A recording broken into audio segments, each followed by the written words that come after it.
Hello out there. This is the Music Relish Show, number 44, with Lou and Mark and Perry.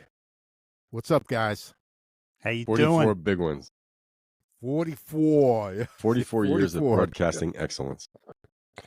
We're going to cover a lot of ground tonight. We're going to have a lot of random relish subjects. Let's talk about some stray subjects. Lou, I'd like to talk about the unfortunate news I read about the Moog factory in Nashville, North Carolina, shipping jobs somewhere else. And if you don't mind, we can talk about that a little bit, right? Sure. And we're going to talk about, we're going to have a look and a listen to America, Lonely People, all the lonely people live. Yep. And we'll have some trivia and a few other things later on after that. Sounds good. Plan. Sounds good, right? How about we start with some random relish? Who wants, Lou? Do you want to start with a random subject? Just some fun. Yeah. Okay. Points of interest, anything like that, right? Yeah. Well, it's about love songs. Nothing but love songs. Yeah, there was a radio station Soft, like that, right? Yeah, that was their tagline. Soft, relaxing, light music. Cool. People say, there's better sad songs than there are happy songs, like love songs. It's a category where it can go from really, really bad to good, really, really good, So, but I was thinking, like, what were some of the really bad love songs? Like the worst love songs it might be a song you like. It might be a song I like. It might be a song Mark likes. I'm familiar with some of them, for sure. I just can't think of them. And well, some of them, I was trying to get them off the top of my head, so I started looking at lists on the internet. Yeah. But a couple of these have made everyone's list. So there must be bad love songs. I guess that's considered really bad love songs. Okay. One came up a lot was Krista Berg's "The Lady in Red." Yeah, I know the song. It's kind of sentiment. Lady in Red. Yeah. It was from the movie, wasn't it? With, it's in a lot of movies. I'm Gilda sure, Radner and Gene Wilder. Yeah, it was in the Dodgeball movie too. Right. And when he saw the woman from Bulgaria or wherever. I've been to Bulgaria many times. It's an interesting place. I always thought it was kind of like a mid-'80s sappy kind of thing. It is a bad love song. Yeah. But our local romantic station used to play it nonstop. If you were in a store, you'd hear it. Yeah. And some of the captions written about some of these songs, they mention like he really gets off on watching other men look at his wife and stuff. Like he says, like it comes across like an ultimate trophy wife song. You mean those are like in the lyrics? Yeah, which I cannot recall any. I never really listened to them. Yeah, well, I remember "The Lady in Red." Yeah, is dancing with me. What was Krista Berg's other big hit? It's a biggie. It's a rockin' number. Yeah, rockin'. I don't know. He was on rock radio with it. Wasn't it "Don't Pay the Ferryman"? Yes. Was that Don't him? Pay Don't the pay Ferryman. the Ferryman. That's a decent song. Yeah. Great hook. Yep. What happened? Did you spill something on your keyboard? No, things are popping up on my screen, on my laptop. My laptop. Hang on. I thought you were trying to sing "Immigrant Song" for a second there. No, getting emails. No, it's notifications. Anyway. 10-minute reboot. Oh no! This is the laptop. The laptop reboots is over. What was the IRS? Go ahead. The next one. That's a bad love song. Yeah. Okay, that's the best. One that came up on many lists is "Extremes More Than Words." Tiring. It was a good song. It was just overplayed. Yeah. The quote was that even the lyrics were kind of metal chauvinistic or something. I don't know. I don't know what that means. I don't think I care. No, this one kind of bothered me because I really like the song. Jim Croce's "Time in a Bottle." I love it.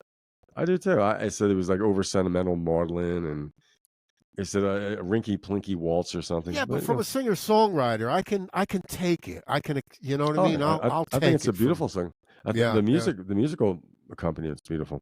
I don't think that's a bad love song. I think that's a beautiful love song. Well, I wrote next to him. I said that wasn't fair. Now this next one I agree with completely. I thought this was a big letdown from such a genius artist, Stevie Wonder's "I Just Called to Say I Love You." Yes.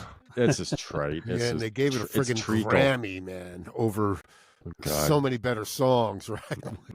Like, all of them? Mark can probably find out what was up for Grammys against that song. 1980. Yeah. Boy, what a difference between 70s Stevie and 80s Stevie. That is cheese, man. That's just cheese. It was a Hallmark card. Yeah. Yeah. I know you. So next one, Bryan Adams. This made a lot of lists too. Everything I do for you. Yeah. Well, how does that one go? I can't. Everything I do. I'm having some technical. Look into my eyes. Look into my eyes. Then you'll see. Sounds somewhat familiar. Yep. And it was. Can you hear me? Yeah, we can hear you just fine. Yeah. Okay. Yes. So Bryan Adams, Look Into My Eyes, it's called. Right, that was some Robin Hood, Prince of Thieves. Yeah. Oh. The critics said he sounded like an asthmatic mountain goat.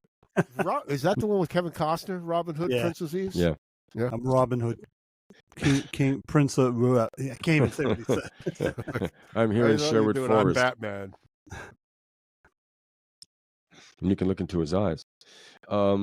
Okay, so this next one, I hate this song. It was Dan Fogelberg's Longer. Yeah. Longer than... That's a wedding song. It was actually my sister's wedding song. Was it really? Yeah. Hey, I was never a big fan of Dan Fogelberg. He bummed me out. Me neither. Yeah. I thought the stuff he did with Tim Weisberg, was it Twin Sons of Different Mothers? That was probably his best stuff, to me. Just don't know much about him. Yeah, he was a singer-songwriter, kind of balladeer. He died pretty young. Yeah. Yeah, I'm kind of thinking what were his other big songs? Oh, he did the new. Oh, I hate this song too. No offense to the deceased. The New Year's Eve song. What New Year's Eve song? Oh yeah. We talk about. I went to the liquor store. Yeah. I was never a big fan of his. The song's depressing. Yeah. It's depressing. But that's a wedding song. Yeah. Longer is a wedding song. Yeah. Yeah. Okay, so moving on. Jewel, you were meant for me. The lyrics are pretty funny. She puts on her PJs. She makes a smiley face with her eggs. She brushes her teeth and puts the cap back on. Yeah, I like this. It's corny, but I like the lyrics. Sounds dumb. The lyrics sounds dumb. Very like. Yeah. What's that? You have to describe everything, second by second. I think they call that didactic. That's just like, yes. What was that Odd Couple line? What, are you going to narrate my day? I put on a shoe. Okay. This one, James Blunt, You're Beautiful. Oh, overplayed. That came up on a lot of lists. Yeah, I don't like it. Yeah. And they said the lyrics were kind of like, he said he's on the subway train. The girl's with a guy, but she smiles at him. He goes, but that's not going to stop me. No, that's not going to stop me at all. I like if he would have said, "You're so wonderful." Like, what's "You're wonderful." No, it's called, with Liberace saying that. Yeah. You're wonderful. It's true. I saw you there.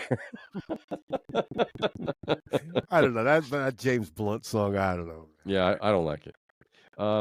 This one, I was trying to find the 45 that you gave me, Perry. It was Bobby Goldsboro's "Honey." That's from the '60s. Yeah, that's worth $10, man. It's about his deceased wife, and one of the lyrics goes, "Always young at heart, kind of dumb and kind of smart." Yeah. Yep. All right. This Bobby one, Russell. See the tree, but what the heck? What the heck? This next song is I think the most universally derided love song of modern times. I think it's Celine Dion. "My Heart Will Go On." On the Titanic movie. I don't even know how it goes because I can't stand listening to her. If you heard that flute intro, you would know. Really? Irish flute or the pan flute, whatever. Like a pan flute? I think Zemfir played it. Zemfir or some Peruvian. There were two shock jocks back in the day, Opie and Anthony, and one of them did a great "Here, There, Wherever." Just that's the song. And it was hilarious. That's the freaking song. Yeah. Oh yeah. I said if you heard the intro, you'd be like, oh, okay.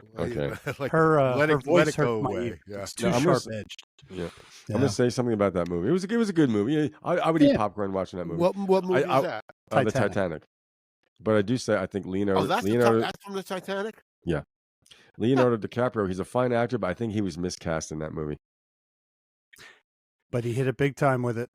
Oh, he did. It wasn't a bad acting job. I just didn't. There was something about him that wasn't, to me, believable as this young Come on, traveled Rose. writer. Rose, come on, Rose. Take my hand, Rose. I got tired of hearing him say her name over and over again. Well, James Cameron. But what's his name? The bad guy, the guy that loved Rose. What was his name? Billy Zane. Billy He Zane. was perfect in that role. He's always good when you despise him. Play an asshole. Yeah. Play an a-hole.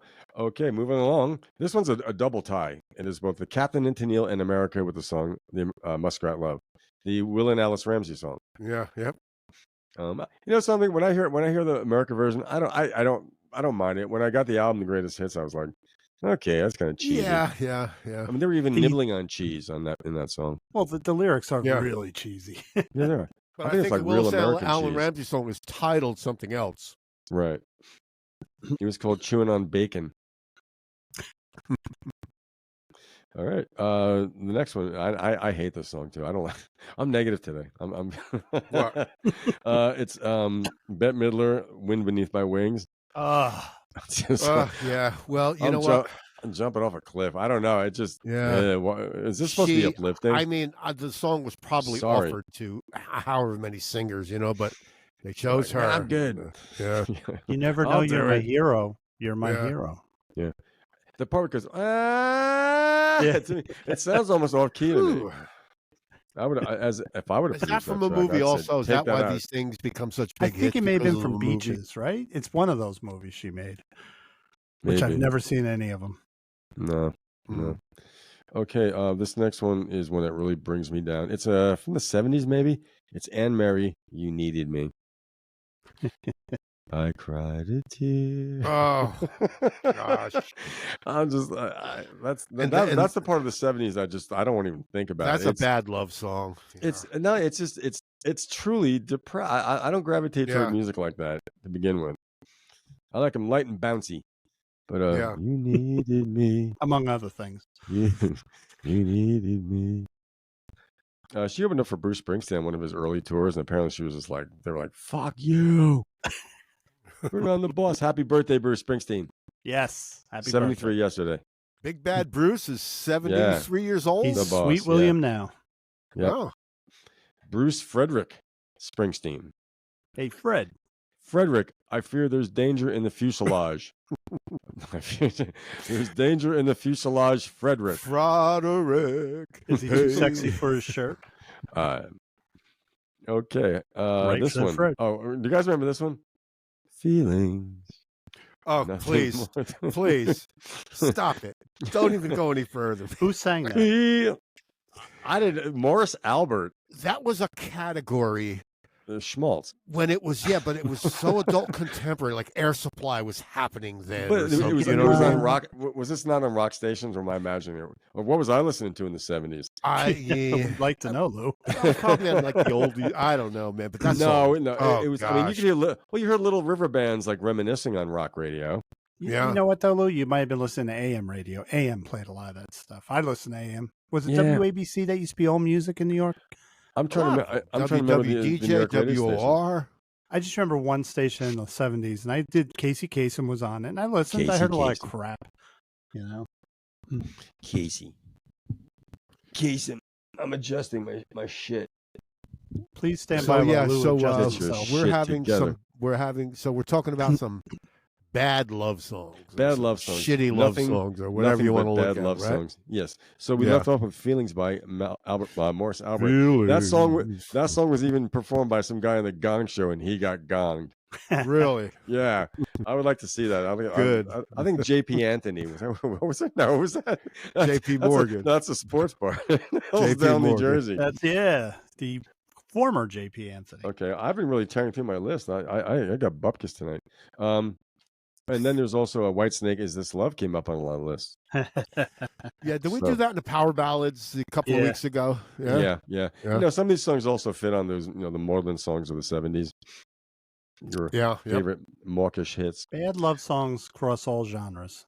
I got one more, and it was written by Peter Yarrow of Peter, Paul, Mary, and a guy named Peter Jarrell. It's called Torn Between Two Lovers. Oh, God. They wrote that song? Yeah. That the one that goes torn between two love, feeling like, oh, please. Who sang it? Who sang it? Mary McGregor. Who? Someone named Mary McGregor. I was going to say Melissa Manchester, but it's somebody like that, right? Right, yeah. The names are kind of, Yeah. Maria Muldaur. No. No, I was just saying that those names you can get correct. Them Yeah, yeah. It's my big fat Greek wedding, Maria Muldaur. Who was it? Right? It was Mary McGregor. Mary, that's right. Yep. Yeah. I think she was Scottish, so I think she would have said Tom between two lockers.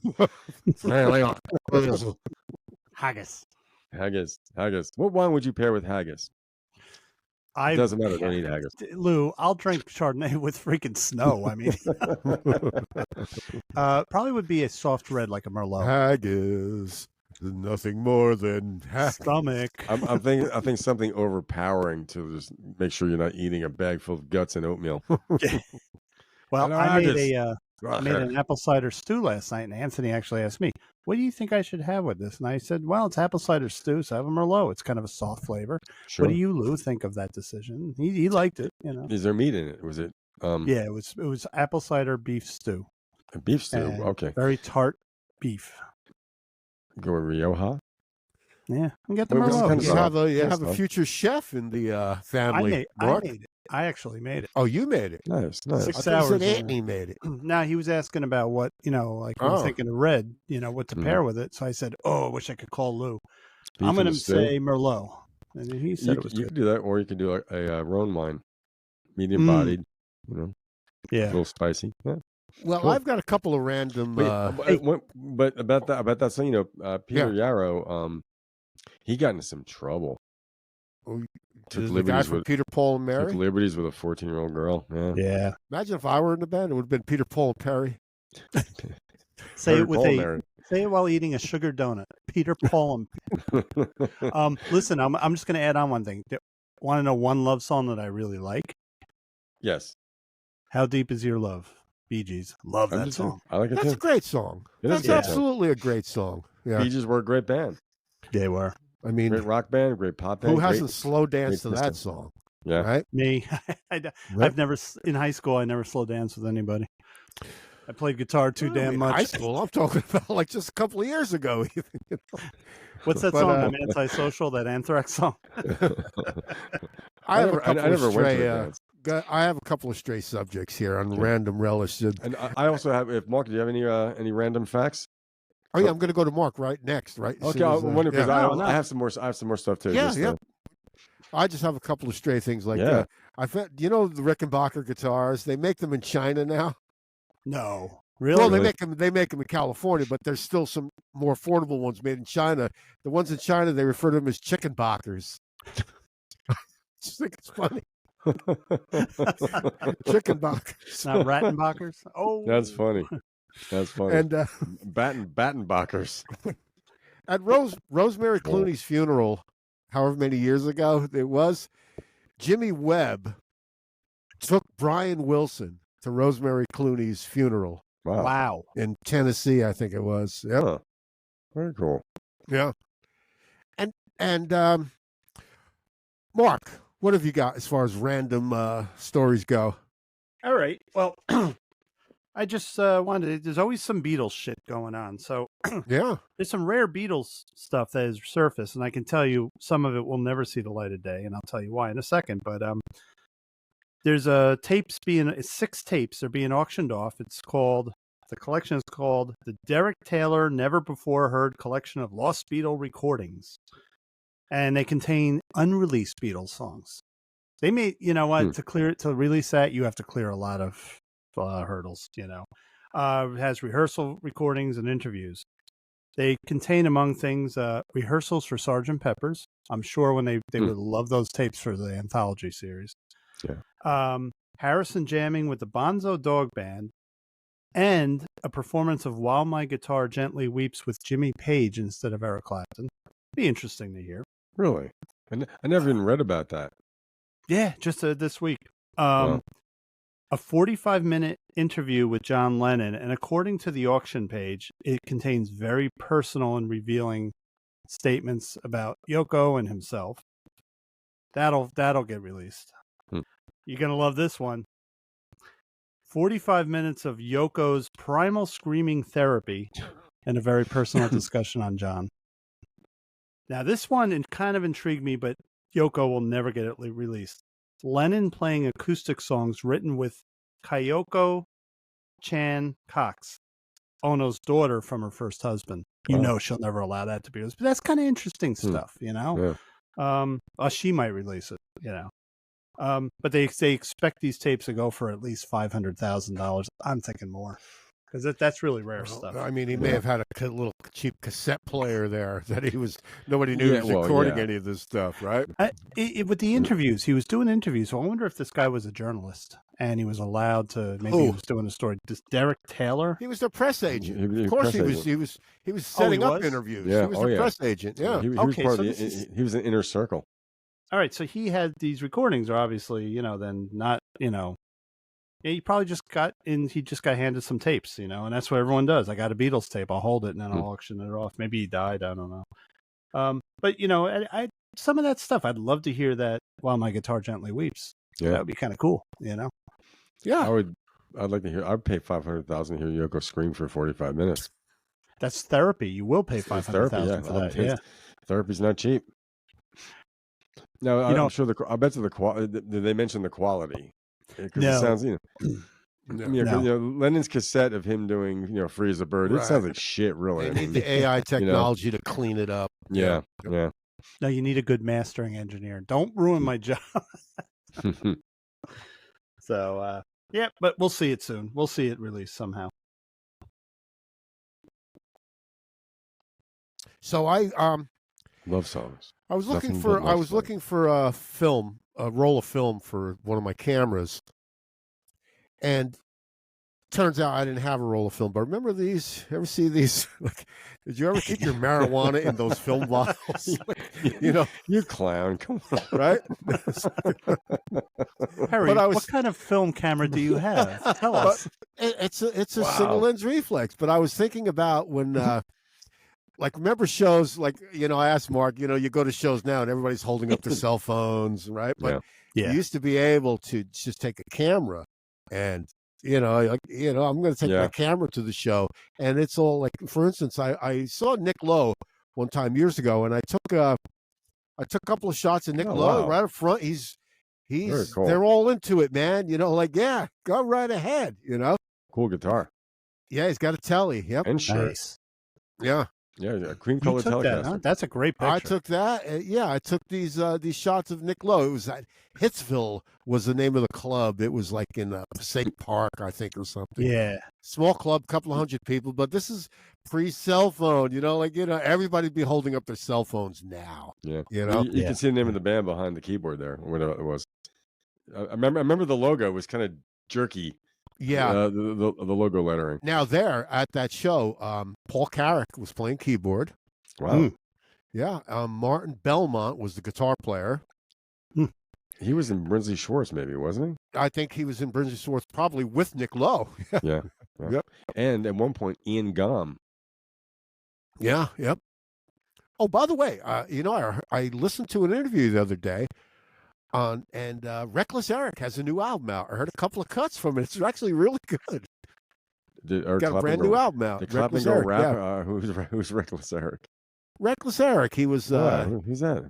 Yeah, clue me in. Just look it up. You'll know who Reckless Eric is. Is that like holy what? Wait, Perry stumped the professor. Whoa. This deserves a gong. He knows. Lou knows who Reckless Eric is. He just can't place the. Is he a producer or an artist? You've heard of him. You just can't place the song right now. Yep. Okay. But right. Cool. So how about this? This Black Mountainside, right? Check this out. Who wants to read that? Mark, you want to read that? I'd love to take this one. Go ahead. Black Mountainside, a page instrumental inspired by Burnt Jansch down by the Black Waterside. The song was taught to Page by Al Stewart, Tiny Sausages, who worked with both Page and Jansch. The Jansch version, which has lyrics, can be heard below. Well, I shouldn't have read that. Yeah. Wow. I heard that one day randomly on Pandora, and I said, who's copying Black Mountainside? And I looked at Burt Jansch. I'm like, oh, it's a rip. He took it. Yeah. That name pops up in Beatle books. Now, oh, yeah. Well, he's one of those British guitar players, those folk sort of classic British guitar players. Yep. And he had the alternate tuning, the Black Mountainside tuning. He used that. Oh, okay. Oh, wow. Interesting. But Lou, you had mentioned something last week, and we were talking about duos, and you had said the Turtles. You know, Flo and Eddie. Yeah. Turns out you're right, and you want to take this one, Lou. You read it. Go ahead. Sure. I like the title. Wait, who owns the rights to the Turtles' music? Enter the Turtles. Or actually, the band named The Turtles, known for songs including Happy Together, Eleanor, and It Ain't Me, Babe. Bob Dylan wrote it for the Turtles' debut album. There's your music trivia for the day. The rights to their songs are owned by the two founding members known as Flo and Eddie. They own their music. They own. So those are the guys. You're right. That's them. They are the Turtles. Yeah. So it's Harold Volman. I don't know the other guy's name. Yeah, Klaus Vorman. I know it's Klaus. It's Howard Volman and some other Ernie. I don't know. Good trivia question. Yeah. They're the guys singing backup on "Hungry Heart" by Bruce Springsteen. Happy birthday, Bruce. Yeah, and they did a lot of work with Frank Zappa. Yeah. And all, but they own. Yes, they did. They own the rights to the Turtle song, so that's pretty cool. Good for them because they had a lot of legal issues. You know. In fact, I think Harold Volman's been in the news. He's got like Parkinson's now, so he's doing a last tour. So good for you. Good for you, man. Oh, you know what else I found out? The Turtles, they're an interesting band because they were a band. It was like most people thought it was them. Those songs that's classic '60s pop. They're almost Brill Building, but they're kind of from that. Yeah, I found out also. Go ahead, Lou. What were you going to say? I was going to sing Eleanor. Eleanor G, I think we're going to cover that in a future show because I have a clip of that. Of them doing that live, absolutely live. Yeah, okay. They had the great lyric, "You're my pride and joy," etc. Yeah, I found something interesting. I don't know if this is good or bad. There's like 6 people in the Dave Matthews Band. Okay, how many? They each have their own bus when they tour. Wow. Yeah, they get along really good. They love. Can you do that? I would want my own bus. I guess they are that big. I would probably have a couple of tractor trailers behind those 6 buses too. With the Lou, Dave Matthews plays like all the big football stadiums. He could do 8 nights at Giant Stadium and sell them all out. He's huge. He's rolling it. His albums don't sell much, but his concerts, man, he's so popular. So I can't afford it. Yeah, sure. If I had my own bus, like to sleep on a bus, I would strap myself in though. I thought, what a bunch of jerks. But then I realized, you know what? The wife and kids are probably with them and all, you know what I mean? And all that. It's also, when you tour together, you don't want to always be together. That's bad. In the early days when you're a young band, you do that. No, you get to a certain level of success. Each guy's bus is his home. He can decorate it the way he wants. You can you can say wife and kids or a girlfriend. And it kind of keeps them apart. So I think it's a great idea. If one of the band members, one of the guys is a heroin addict, you don't want someone shooting up in your bathroom. When REM had theirs, they each got to the point with the Barry, Mills, and Buck had their own bus, and Stipe had his own bus because he said they're football fans, and I'm not.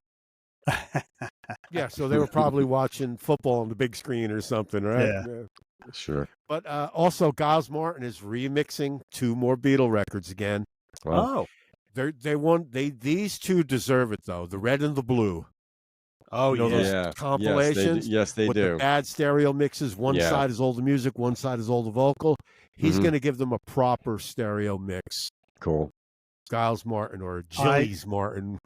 If you walk into he remixed "Got to Get You Into My Life," please. Yeah, have they remixed it, or if they did, what did they not do right? What album was that on? I don't know. Rubber Revolver. Because if you walk into a room, was that Rubber Soul? I don't think so. Or was that on Revolver? I think it's Revolver. I think it was on Revolver. Was it really? He's playing us with the titles here. Rubber Revolver. I'm all confused now. You fogged my mind. If you walk into a Beatles convention at this point and say Giles Martin, you're going to get crucified. Like everyone hates the guy. Really? I haven't heard. Not everyone, Mark. You're taking leaps and bounds. Not everyone hates the guy. Not everyone. I love the guy. My son-in-law loves the guy, but majority of Beatles fans, because they can't take change, he dared to remix the albums. How many Beatles fans have you spoken to? Come on, man. 100,000. No. Yeah. The problem with remixing is that people want their original. White Album sounds like a whole new album, not modern, just it's a whole new experience. So I love that he's doing this, and you could still buy the old albums. That's why people calm down. No, I go on discussions and I say I really love the White Album, and I get crucified. Like, yeah, it sucks. I'm like, oh God, Mr. Smith, have you got any more random Relish topics? I want to rant about Beatles fans that don't like Giles. You really? Come on, man. All right, Julius Martin. This past Wednesday, the Roxy in Los Angeles had a 50th anniversary show. Neil Young, who played the opening night of the Roxy, played their 50th anniversary. And it was kind of interesting because he played the entire albums, Tonight's the Night, and everybody knows this is Nowhere, in their entirety. Kind of interesting, Yeah. It was a fundraiser for the Bridge School and the Painted Turtle. Okay. Which that's his charity. That's his Bridge charity. School. 500 people attended. Tickets were $1,000 a piece. Well, I wouldn't have went. So did he write Tonight's the Night? No, I always thought that be all right, Robbie. The band, though, he had Ralph Molino from Molina. Molina. I can't read my writing. Billy Talbot on bass, and this is interesting. Nils Logfren was able to play because he has nothing to do. Bruce can't, postponed his tour, so Nils Logfren was in the band as well. I saw a couple of videos from it. Sounds great. Cinnamon Girl, all right, but he sounded really good on it. But I think that must have been a really cool show to see. Yeah. If you're a Neil Young fan, Tonight's the Night is evidently many fans one of their favorite albums. What songs are on that one? I can't tell you offhand. I heard it in passing, and I did like it. I'm just not a deep listener to Neil Young. Like, I don't know all the deep tracks. I'm not either. After all the time, I like select. Her and I are on the same page with Neil Young. We like him, but select stuff. It's not the overall catalog. I've never done the deep dive, and I should because his new stuff. He's got that new one with the barn on the cover. I love what I hear, and but I just say, so much music out there. You never really. I saw him live in early '80s when he did the Trans tour. Oh, the vocoders. Yeah, and but he opened up with the Shocking Pinks. It was his rockabilly band. He did an album called Everybody's Rockin'. Yeah. You know the video? I'm wondering. Yeah. Uh-huh. Yep. Okay. It was behind that. So at the end, they all went to a little smaller stage and wore the jackets and stuff and did the rockabilly stuff. It was a good show. He got sued by David Geffen over that because he wasn't playing typical Neil Young. Remember he wasn't that? playing Neil Young grunge. He wasn't playing Cinnamon Girl. Yep. He was. So he went up this against Bud's for Geffen. you. Remember that song? This Bud's for you. That's right. Well, didn't he also write a song called "Let's Roll"? No. Yeah, that was about 9/11. Right. Yeah. Now, didn't he write something beforehand, like "Blow 'Em All to Hell" or something? Like it was something. It was something people said. Did Neil Young go right wing, or didn't he go a little right there for a while? Neil Young, no way. Just like Bob Dylan. There was a song he wrote that. Well, he's like Bob Dylan. He'll say whatever the hell he wants. He doesn't give a shit. And I respect him for that, Well, I think, at 75 years old, they've earned the right to, be grumpy every now and again, right? And David Crosby was born grumpy. Yeah, he came out of his mother going, the fuck? He had the beard and the long hair and the bald head. Yep. Heady days after 9/11, people were it was quick reactions. And, it's like, but Let's Roll was a powerful song. But then Norah Jones chilled us all out. Yes. Yeah. Jazz. Get away from me. Can I get something off my chest real quick? Sure. You want to bitch about something? Yeah. Really quick. I don't like New Country. I know you're surprised by that. What kind of American are you? Yeah. Don't you have a pickup truck? Come on, Whose side are you on? Whose side are you on, man? What kind of American are you? So in addition to that, what I don't like about New Country is it's faceless. All the songs have the same melodies. Almost sounds like who was the one that Mutt Lange married? Shania Twain. It's almost like that, like these overly saccharine melodies with there's a couple of producers in Nashville who produce this stuff. The same formula, same sound. Yeah. Yep. Well, now the latest big New Country hit is just ripping off, even though they got permission. Kane Brown has a song called "I Can Feel It." Now, what song? He says, "I can feel it coming in." He samples Phil Collins, and even though it's a new drummer, he's got the do do do do boom boom boom boom. Oh wow. Well, And he calls out Phil. With permission. Well, Phil's going to make a lot of money off it. That's good. But it's like, so now they went from faceless to just copying. Like, you know, and so he keeps saying in the chorus, I can feel it. And it's another reworking of it. But that's my rant. Yeah. I just, and then the voice. It's not very creative. It's just taking let's make some money, you know? And nothing against Kane Brown. He may, again, like many musicians, is a good country singer. He may have been really good, and then the industry gets a hold of you and they plasticize you, you know? Or he had a vision. He had this dream, this vision.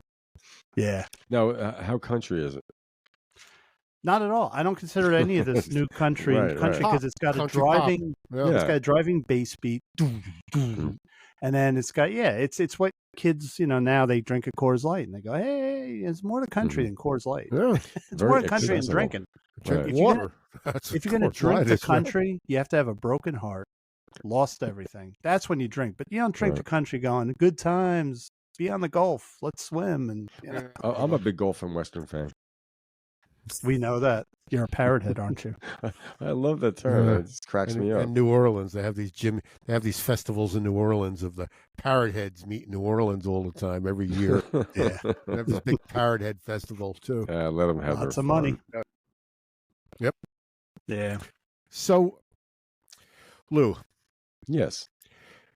In Asheville, North Carolina, hometown where all the Moog synthesizers, all the Moog keyboards are manufactured or were manufactured until apparently the company got bought out. Do you want to take it from there? Yeah. I didn't get the name of the company. It was in the news yesterday.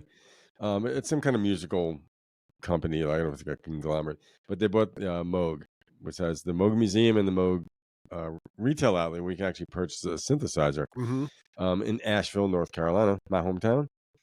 So I think recently there was an article in the Citizen Times that they were bought. That's all you heard. Now that you read the story, they put the story out. They laid off, I think it was 90 employees or 60. I think they're down to about 30 employees. They eliminated most of them. So all of the products for the Moog company were manufactured in Asheville. They were manufactured in Asheville, so that people actually were assembling these things. And so now they're making them in Taiwan. They were bought by In Music, which is an international corporation. Yeah.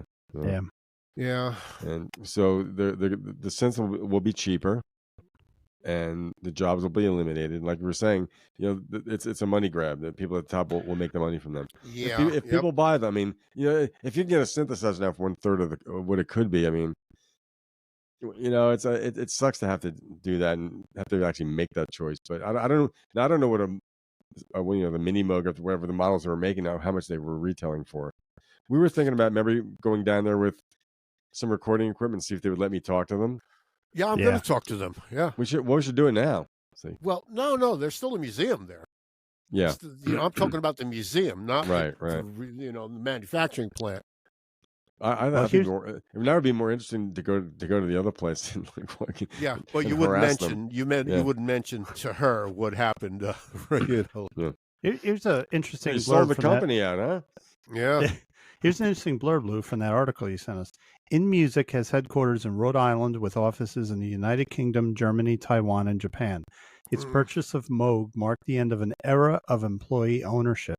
In 2015, staff controlled 49% of the company, but were bought out in a transfer. Yeah, that's the employees. Ouch. We're going more and more to where employees have no say in anything. Yeah. That's a shame. That's a crying shame, man. Yeah. You know, but unfortunately, it's a common tale too, isn't it? Yeah, it is, and it's, you know, it goes hand in hand with what's going on in Asheville, North Carolina. You know, I could talk about that for a while too. You know, it takes a lot for people that have been living here for a long time and supporting the city with the jobs that these people don't have to do, and they're getting fucked. Well, you can't live within an hour away from the city, and when you're an hour away from the city, you're in the middle of fucking nowhere. You know? Or you know, well, the thing is now the push is to go to Greenville. You know, and having been there, it's a cool city. But anyway, but then once, you know, the herd follows the herd, the herd follows the herd, and eventually no one can live anymore. Yeah. Well, that's a not what shame. we're Nearly 100 people who worked there lost their jobs. Yeah. Yeah. Yep. In not a very in a short span of time, companies took over, and they probably knew what was going to happen. Yeah. There was It'll word was increase the probably getting value. around. It'll increase the value of the existing American-made Moogs. Yeah. Yeah, kind of like pre-CBS Fender products, right? Yep. Yeah. Good Lou, point. Yeah. This says this kind of goes to what you said about Asheville. It says, as recently as 2022, workers had looked to unionize. One goal reported last year by the Citizen Times was to raise the $14.10 an hour wage to $17.70 an hour. Could you live in Asheville on $17.70 an hour? Hard. Yeah. Still hard. And that's what they were looking for, just a modest raise. And So that's why right now I'm reason. announcing my candidacy for mayor of Asheville, North Carolina in the next upcoming mayoral election. I live in the city now. Look out. Okay. I'm Luke Licker, and I approve this message. Okay. All right, man. I will round up the unhoused. Well, all right. All right. How about one of the biggest farces that we know of is the group America not being in the Rock and Roll Hall of Fame. Farce. The Infamia. The Cock and Bull Hall of Fame. It's a freaking shame. Cock and Bull Hall. What a shame, man. Like, Hall seriously, of crap. Yeah. Seriously, I've heard everybody talk about this. I've heard Scott McLean. I've heard you guys with Scott talk about this. Like, it's an abomination, man. The fact that America is not in the Rock and Roll Hall of Fame. Yep. Great songs. Yeah. I mean, but I think are Seals and Crofts? I doubt it. Maybe so there's a certain slant against that form of music. Maybe it's Jan Werner who doesn't like that soft acoustic. It's Jan Venner, Petty. Whatever. I know. Like, what is that? I think a lot. Well, the thing about it too, there's got to be a little cool hip diggy factor to this too. You know what I mean? America pissed people off when they came out with their first album, and it was a smash #1 hit with a #1 single. Really? Some people don't like success. Oh, yeah. Now I remember hanging out with people, with guys back then, and every now and again somebody would have a songbook, with the chords and all the music. Yeah. We couldn't read the music, but the chords were there, and there would always invariably be some America songs like Sandman, and even Lonely People. And songs like that would be in there. He'd give you the chords for it. Like, these are great songs. Yeah. They had radio staples. I mean, they did. They still do. And if they want validity, I mean, they did have their last #1 hit. It was 1980, I think, or 82. You Can Do Magic. Yeah. Was that it? Yep. Yeah, that's a great pop song. It's a great pop song. After Dan Peek. That was after Dan Peek was gone. That was after Dan Peek was gone. Yeah. That was a Russ Ballard song, I think. Really? Yes. Yeah. Wow. Who also wrote a song for Rainbow. But anyway, wasn't George Martin their producer or executive producer? He wasn't the first producer. I think he came aboard for the second or third album. But he was there for almost the whole remainder. Yeah. Well, I'm going to make an ass of myself. But were they on Apple Records originally or no? No, Warner Brothers. Okay. Yeah. Sorry, I made an ass of myself. Were they? They were Warners. Yeah. Yep. Okay. America. Yeah. So why don't we give a listen to "Lonely People" by America? Yeah. Let's hear this. This is for all the. It's a Dan Peek song. Yep. But the band is really good. The band, the drummer, the bass player. Who was the bass player? Willie Weeks or somebody like that. Willie Weeks. Yeah. That was. Yeah, and it was Willie Leacock's. Willie Leacock. Yeah. No. What a great band. No. I think it was Willie. No, it was Willie Leacock's on bass. Yeah. And David Dickey. Because two of the rhythm section had penis names. Oh gosh, where's my sound effects, man? It's true though. It was Willie Lee Cox. Oh my God! Who the hell cares? Oh, the old days. Oh, thank you. Thank you very much. Thank you very much.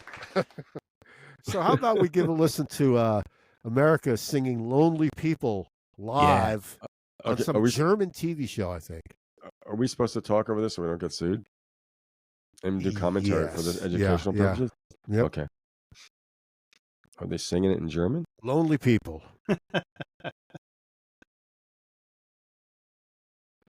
I'm a big Dan Peek fan. You know I was always a big Dan Peek fan. He wrote some of my favorite Is he the songs. guitarist or the piano player? He's a guitar player. Yeah, he was considered Jerry a guitar Beckley is the player. piano player. Yeah. He's the one I thought was Neil Young for years. No, that's Dewey Bunnell. Oh, he's Horse with He No wrote Name. he wrote the oddball songs, the oddball hits, Ventura Highway, and those are Tin Man. Those are mainstream hits. Tin Man. Yeah, he wrote Tin Man. Dewey Bunnell. Yep. Yep. Jerry Beckley wrote Sister Golden Hair. I Need You. He wrote the fluffy songs. Yeah. Yep. You know what plays good guitar. Good guitar player. Yeah. Jerry Beckley. What I like about this live performance is they got the produced drum sound in the live performance. They were Like tight. 70s drum sounds had a unique sound. They somehow got that interplay between the bass, the drums. It's a great live performance. But I like a little almost like barrel house piano thing that he does. Like sounds like something George Martin would have thrown in there to me. Probably did. No, this was Lonely People. Yeah, Lonely People. I have a American harmonica where he goes, hit it. Right. All their albums began with the letter what? What letter? H. H. Interesting. Yep. Homecoming. Yeah. Hat Trick was the third record, of course. Yep. Harvest. No, not Harvest. Harbor. Wrong guy. But I love the fact that Dan Peek, like Neil Young, right? Dan Peek's got a 12-string and Dewey Bunnell has the 6-string acoustic. So they work, it's kind of like that Gordon Lightfoot thing almost, Jerry Beckley plays a 12-string guitar solo on Horse with No Name. That's a good guitar solo. Yeah. Yes. Yep. They were tight. They are tight. Yeah. The bass sounds fantastic. Playing an ovation early on. Yep. Now in the band, both Dan Peek and Jerry Beckley played bass. Dan Peek is playing bass on Horse with No Name. I've seen a clip of them. It's a great bass line.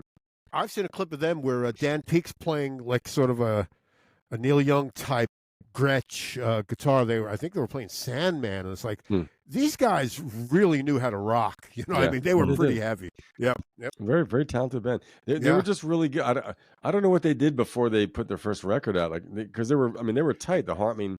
They were Air Force brats, weren't they? Well, yeah, they were all. Their fathers were all American servicemen in the Air Force. Their mothers were all English, so they had dual citizenship. Oh, interesting. Yeah. Didn't they record some of their early years in England? I don't think so. I think Abby. I think the first record they did, maybe the first two. Okay. Yeah. Well, what was their first single? Was Horse with No Name. Horse with No Name. I remember hearing at and you like we were saying, like everyone thought it was Neil Young, right? Yeah. Yeah. I always did for years. I was young, but I think that's one of the reasons why a lot of, I guess, critics and musicians thought it was a fluke.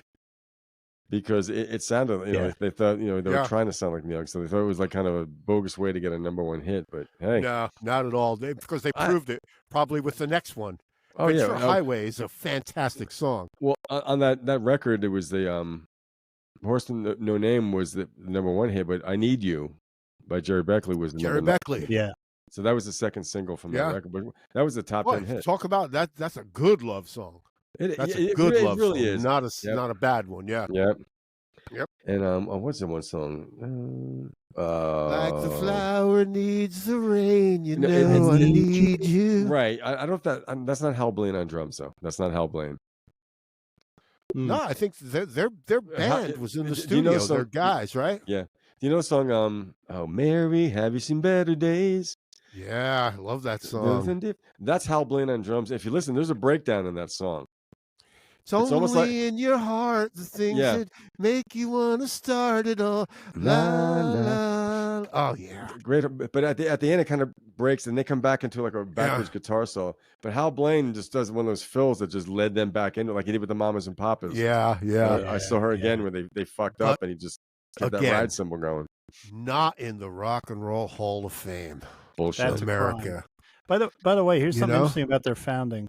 They did form in the UK because their parents were stationed there.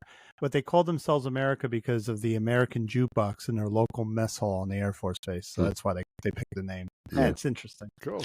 Yeah. Well, I didn't get it. Like, some bands called themselves Asia and Europe. I didn't get that with them, calling themselves America. Yeah. I just didn't get it. That's interesting. It didn't seem like the same thing to me. Boston, Kansas, Chicago. Or the biblical Edenville. Genesis. Like, I don't know. That's so proggy, Perry, though. Genesis. I'm going to form a band called Exodus. How many bands in the 70s were called Spectrum?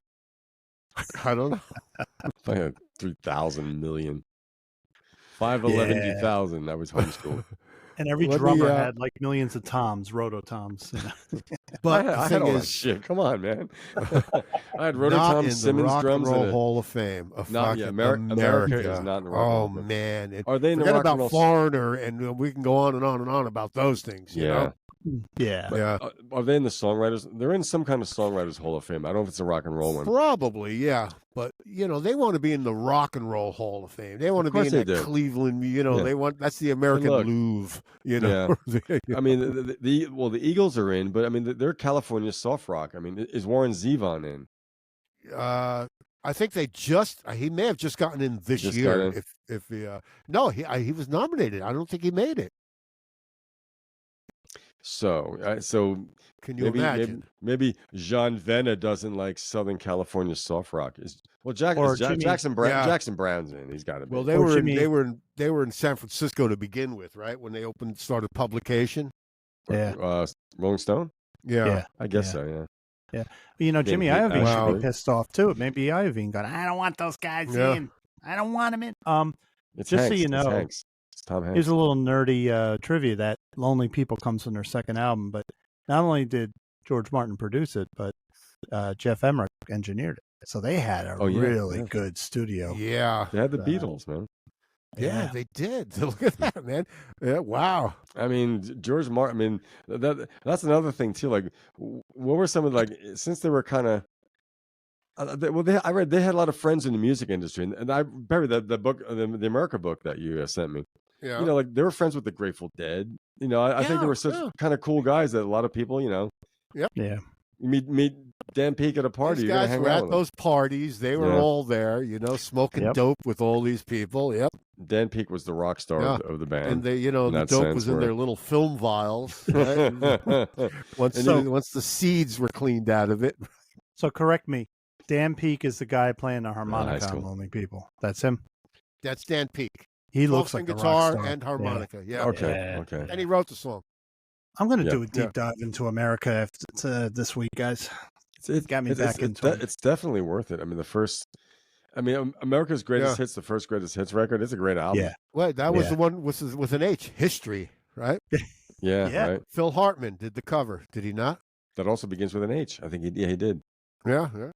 That is so weird that Phil Hartman was a record cover artist before. Yeah. That blows my mind. Well, he didn't do a lot. He didn't do a lot like Jimmy Wachtel or or some of the other photographers like Henry Diltz. But he did a few. He was an artist. He wasn't the photographer. He was the artist. He did that Poco cover with the horse on it. Yeah, that was Phil Hartman also.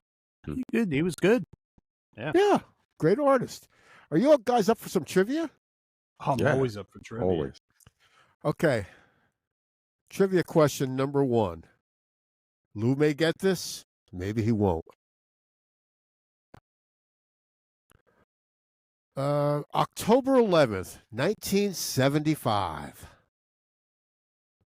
Who was the first ever musical guest on Saturday Night Live? There were 2 musical guests. The first one came out and played a hit. She came out and played a hit after that. No, don't look it up, Mark. No, but I've got the second. I can tell you the second. Lou, all right. You can do the first. Well, let's get the first one first. Wait. Right? Was it 2 females? No, there were 2 guests. One of them happened to be female. She was on after the first one. I think that's the one I know. I think that's the one I know too. The first musical guest ever. Paul Simon. No. No. Billy Preston, nothing from nothing leaves really? nothing. Oh, wow. No kidding. Yeah. Wow. Yep. I didn't know. Was the October 11, 1970. Who was Mark? Who was the other guest? Was it Janice Ian? It was Janice Ian. Yeah. She was. But she was on after him. So technically, Billy Preston was the first ever musical guest on SNL. 17 was a big song. Mm-hmm. That was probably her hit. This was October 1975. Yeah. Recorded at 914 Studios. That's 5 minutes from me. 914. 914. Yep. Oh my God. We're Bruce Springsteen's first 3 records. Wait, was Born to Run? Yeah. Wait, did we read where Born to Run was not recorded at 914? Right, we went through that. We covered that. Yeah, that was at the record plant. Only Born to one song. The single was recorded at 914. Born to Run was recorded at 914. His new manager, who's the manager that got him successful? What was his name again? He Mark came Capel, in and he hated 914 Studios. He's like, this is like small time. Yeah. And he hated that I think he said something like that the house piano's out of tune. He must have made that owner feel like shit when he did that. Right. The thing is, like, for an artist that, like, you know, I would want to go to a different studio every day. You want to get in there, like, you know, per some of the extended stuff. Correct. Yeah. You know, you go there, you're familiar. You want to be comfortable because you're in someone else's facility recording music. So there's that barrier there. But Bruce was probably comfortable there. The guys got they got the camp out behind it when they're recording. Yeah, absolutely. That's pretty romantic, actually. Bruce says that he loved the scrambled eggs at the Blauvelt Diner next door.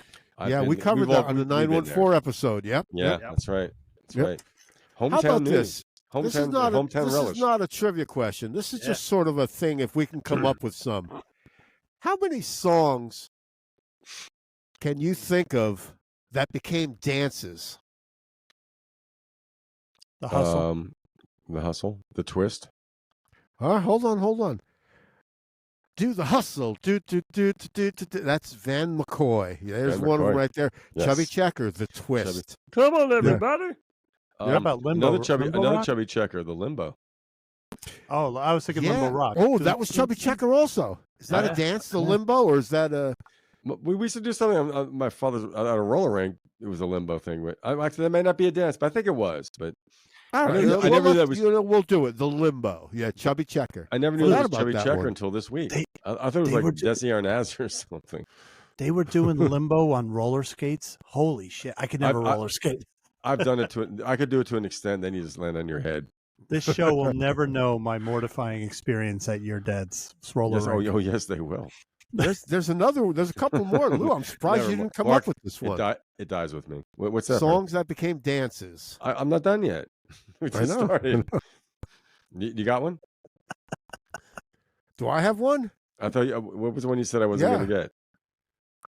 Do the Funky Chicken, Rufus. Yeah. Yes, that was a dance. The Funky Chicken. Funky Chicken. Songs that became dances. Oh, the Freddie. The Freddie? What is that? Freddie and the Dreamers. Do the Fred, put your hands in the air. Hey, okay, cool. Good one. Those videos are hysterical. They're kind of creepy. Because it's these dorky English guys and they're doing this like herky-jerky dance. Freddie and the Dreamers. What was their big hit? All right. How do you do? How do you do what you do to me? I've got another one. Okay. Lou, you have mentioned this to me in the past. The name of the dance is the Peppermint Twist. Oh, that's right. Yeah. Joey D and the Starlighters. Yes. Yep. I would think the Peppermint Twist is a different dance from the Twist, I would assume, right? A little I don't know variation on it or something. I guess it was a Peppermint Lounge was the club that they had the residency at. So I guess maybe they altered the Peppermint Twist. Yeah. I mean, I've seen the video with Joey D and the Starlight with who's the other Brigatti? Eddie. I own a Bugatti. Well, Eddie Brigatti was in the Rascals, but his Dave Brigatti, his older brother, was the fifth Rascal. I drive a Brigatti, just 185. I lost my. Now I don't drive. Another song that became a dance. Boom, boom. Now I'm gonna start the grunge. Hey, Macarena. Macarena. We stop there, please. Yeah. How about I got one. What? Do the hucklebuck. Do the hucklebuck. You're right. That's a dance. That's a wedding dance or something, right? No. Yeah, do the hucklebuck. Do the hucklebuck. Hey, Perry. The chicken dance.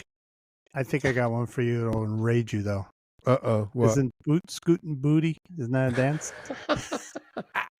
Remember we used to talk about that? I suppose it's sort of a line dance, probably, right? That song pissed us off, though. Well, who was that? Billy Ray Beefcake? That guy? Something like that. Oh, that we'd be in the laundromat talking like, I hate that song. Me too. Ah. Now, I know of another one. The group is called the Orions. The Watusi.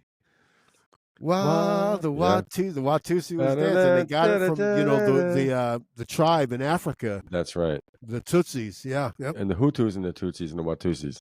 Yeah.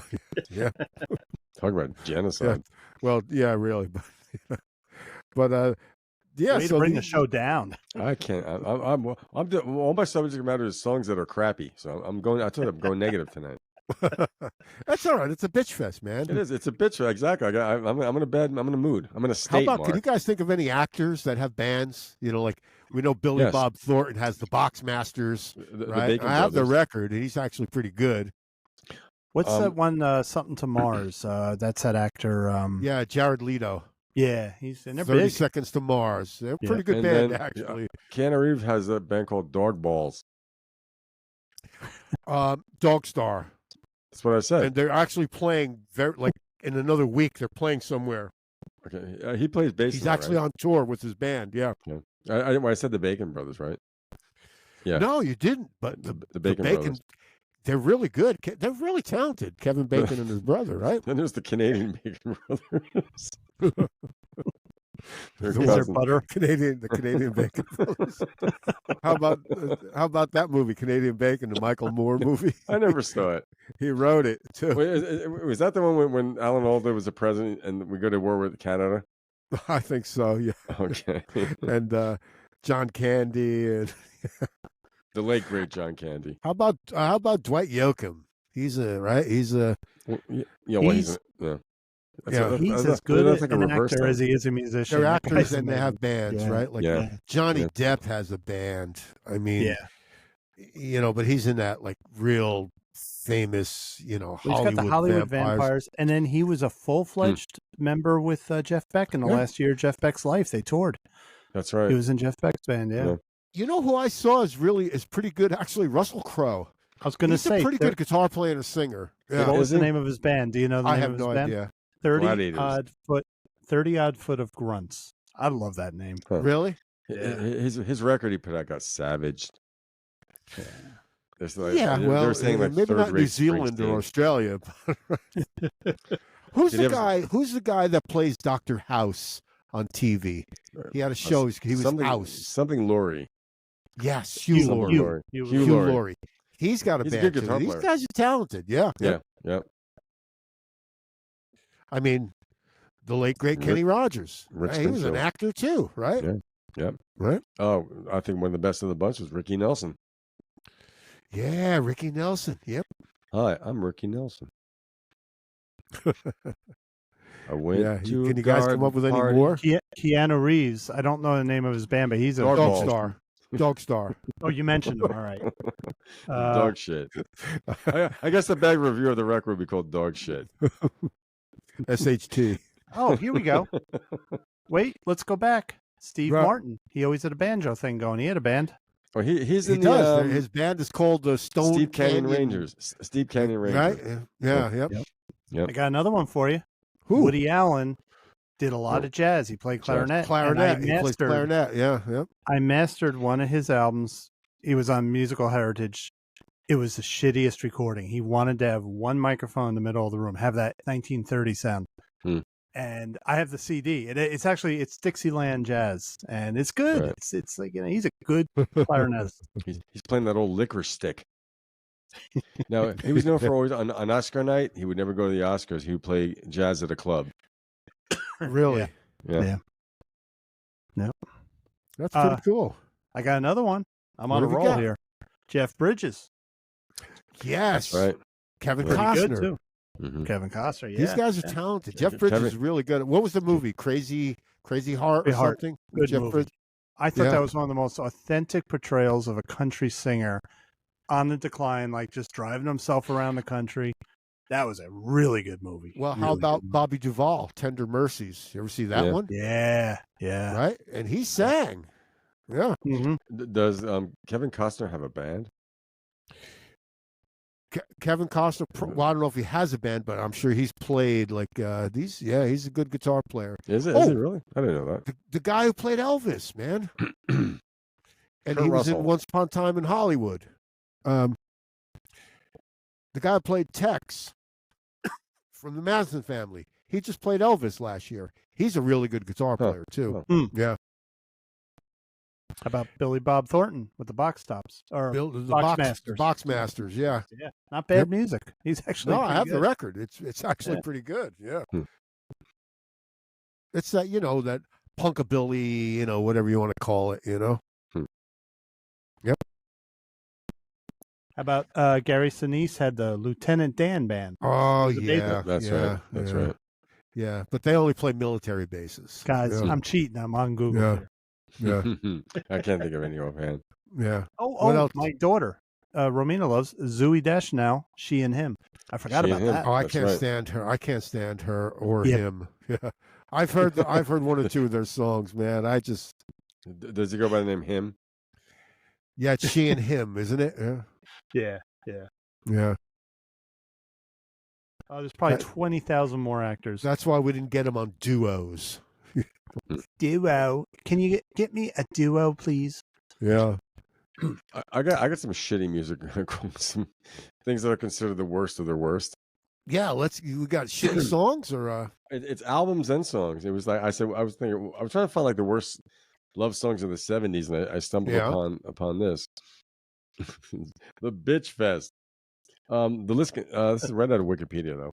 This list consists of albums or songs that have been considered the worst music ever made by various combinations of music critics, television broadcasters, MTV, VH1, radio stations, composers, and public polls. Albums. I mean, there's a band called the Shags, A Philosophy of the World, 1969.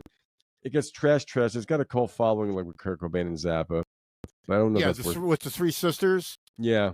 That's got a cult following. Yeah. It's just purposely bad, it seems. Right, and there's Lord Such and Heavy Friends by Screaming Lord Such, 1970. You know who was in that band, man? John Bonham, Jimmy Page. Yeah, Nicky Hopkins, Noel Redding. Do you have it? Yep, I have it, and Richie Blackmore appears on it too. Yes, Rolling Stone called Such absolutely terrible and lamented that the guest musicians were made to sound like a fouled parody of themselves. Yeah, he was horrible, but it's good to hear John Bonham playing on it. Okay, cool. Yeah. This ever hear of the band called Attila? This is from 1970. Very famous artist was a member of Attila at one point before he became very famous. Who was that? Billy Joel. Yeah. Really? Right. I saw a picture of him in the band. He looked like a heavy metal guy. I read he was in a metal band early on or something. Well, here's the quote. Attila is the only album by the psychedelic rock duo Attila, which featured a young Billy Joel. Stephen Thomas Erlewine of AllMusic called it the worst album released in the history of rock and roll. Hell, the history of recorded music itself. Oh boy. Is that bad as Don't Go Changing to Try? Oh man, as bad as that? That's a Spinal Tap review right there. Yeah. And Joel himself has described it as psychedelic bullshit. Let's see. Tony Bennett did an album of covers that he just hated. Having fun with Elvis on stage. That sounds weird. The soundtrack to the Sgt. Pepper's movie apparently is just a bunch of crap. Frampton and the Bee Gees and Martin, Maxwell Silverhammer. Yeah. Chinese Democracy by Guns N' Roses. Yes. You know what? Not bad, just boring. Just fucking boring. Yeah. 13 years in the making, you keep it. Popular music historian Stephen Davis named it the worst album ever. Chinese Democracy is the worst album I've heard in years, if not all my life of listening to music. Wow. Fuck them.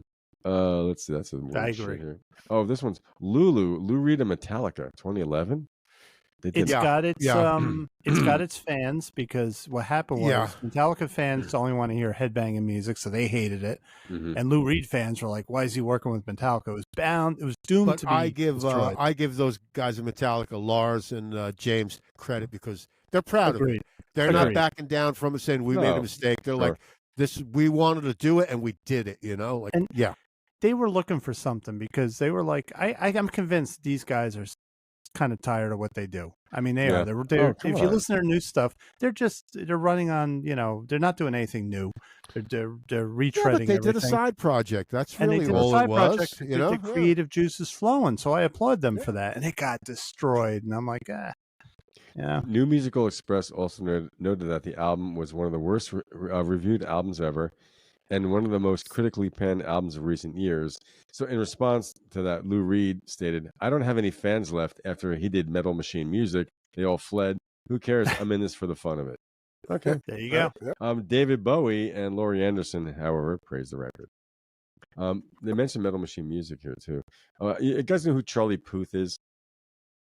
Young singer-songwriter. He's from Little Silver, New Jersey. He's one of these like new singer-songwriters. It's just catchy, bland stuff. They really shredded the kid here. That's a nice, catchy, bland stuff. Like oatmeal. Kind of a contradiction, isn't it? No, I mean catchy can be, but it's bland. It's like oatmeal without maple syrup and some raisins or something. You know, it's like it's pablum. It's got a great beat, but you can't dance to it. Right. The album's emotional range covers the spectrum from light longing to light infatuation, contributing to the overall sense that 9-track mind is aimed exclusively at hairlessness. Children, prepubescence, the discomfittingly waxed. What does that mean? Say that after 2 beers. Right. Here's some songs that have been universally panned. The version of They're Coming to Take Me Away, Aha, backwards. Remember hearing that? The flip side. Yeah. All right. That was done by Jerry Samuels as Napoleon the 14th. Yep. Now, there's a song called Paralyzed. I want to listen to it, though. I didn't. By the legendary Stardust Cowboy. Have you ever heard of this guy? Oh, no. Well, he was a precursor to like kind of cowpunk, psychopunk or something, but the song's from 1968, but it features T-Bone Burnett on drums, and it's like it says one chord strums, unintelligible screaming. Rhino Records also included on the worst records. The new Book of Rock listed as the worst song ever released by a major label. Anyway. Well, I'm gonna look up the what's his name? The legendary Stardust Cowboy. There's a little bit of a mystique about him. Another song that was considered one of the worst is Richard Harris's version of MacArthur Park. I kind of agree with that. I don't think so. I think I like. I know you're a fan of that. Yeah. I don't know. What are you gonna do? I like Donna Summer's version. So do I. I like the disco version. The lyrics are stupid. You know what I mean? And but it's been parodied. Here's one I agree with. Obla Di, Obla Da by the Beatles. I mentioned this last week's podcast. I said they should have taken that off and put like Beware of Darkness by George Harrison on the White Album. I've seen Paul. Have you ever seen Paul interviewed where he explains where that came from? Mm-mm. He says when they were in England, they were in India, with the Maharishi. Right. They would go out to the clubs, and Paul says there was a friend of ours, Jimmy Scott. And he'd go, "Obla di, obla da, life goes on, brah." He would say those things to him, and Paul remembered that, and that's cool. Yeah, and kept that for the song. Yep. Yeah, I do think the anthology version is better. So do I. I love that. It's got more straight ahead beat to it. With John and George on percussion. Yeah. And John's having a ball on that song. He's having a blast. He's high as a kite. Yes. Yeah.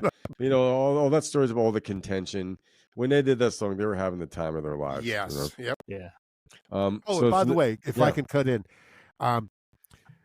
you heard Paul was saying in the same interview where I saw with him, where he was going, "Obla di, obla da, life goes on, bro." Jimmy Scott was saying to him, he said when they were struggling in the studio, John wasn't there yet; he was late, and so the other 3 guys, Paul, George, and Ringo, are struggling with "Obla di, obla da."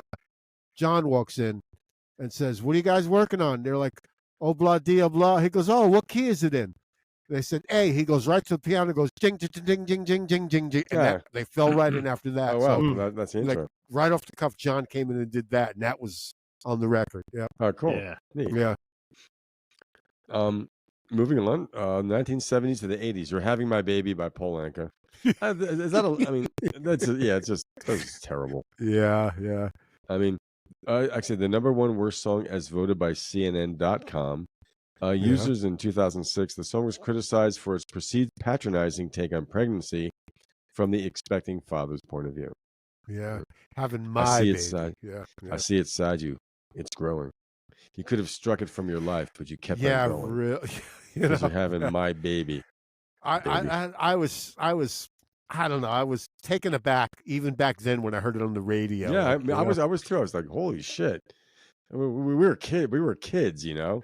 But at the same time, I was thinking like I know what patronizing meant, but I'm like, that might piss my mom off. With those lyrics, the seed inside you, you feel the it seed growing. inside you. Are you happy knowing that you're having my baby? Yeah, exactly. Because this is going weird. Let it go, Lou. I was let about it to go. I was let about it to go. Because I'll let you fuck me, baby. You know what I mean? Come on. Yeah. I mean, how arrogant. Well, how arrogant. Yeah. Well, he caught a lot of shit from that because, the mid-'70s was known for a strong Ron Burgundy type man. Well, also the rise of the women's lib movement, Gloria Steinem. Yeah.